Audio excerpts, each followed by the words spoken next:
Pakistan super লিগের ভবিষ্যৎ নিয়ে ফের জোরালো আলোচনা শুরু হয়েছে। ভারত পাকিস্তান সামরিক উত্তেজনার কারণে টুর্নামেন্টের শেষ ৮ ম্যাচ আপাতত স্থগিত করা হলেও তা কোথায় এবং কখন আবার শুরু হবে এই নিয়ে চলছে নানা জল্পনা। এরই মধ্যে এক আলোচনার ঝড় তুলেছেন পাকিস্তানের সাবেক ক্রিকেটার বাসিত আলী। তার প্রস্তাব, পিএসএল এর বাকি ম্যাচগুলো বাংলাদেশে আয়োজন করতে পারে পাকিস্তান ক্রিকেট বোর্ড। জিও নিউজের প্রতিবেদনে জানা গেছে ৮ মে রাওয়ালপিন্ডিতে ভারতীয় ড্রোন বিস্ফোরণের পরপরই স্থগিত হয় পেশোয়ার জালমি ও করাচি কিংসের match.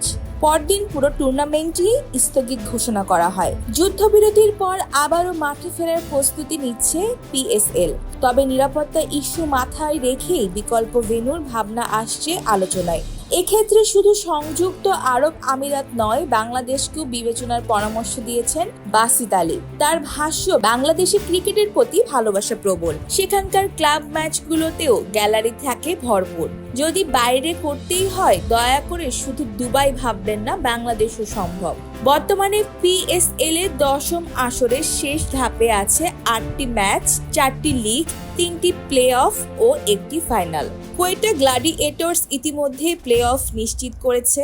Karachi Kings, Islamabad United, Lahore Qalandars, Peshawar Zalmi এদের অবস্থানও শক্ত। কেবল মুলতান সুলতানস ছিটকে গেছে প্রতিযোগিতা থেকে। বাংলাদেশে পিএসএল হলে দর্শকপ্রিয়তা যেমন বাড়বে তেমনি লাভবান হবে পিসিবিও, এমনটাই মনে করছেন বিশ্লেষকরা। এখন শুধু পিসিবি কি সিদ্ধান্ত নেয় সেটাই দেখার।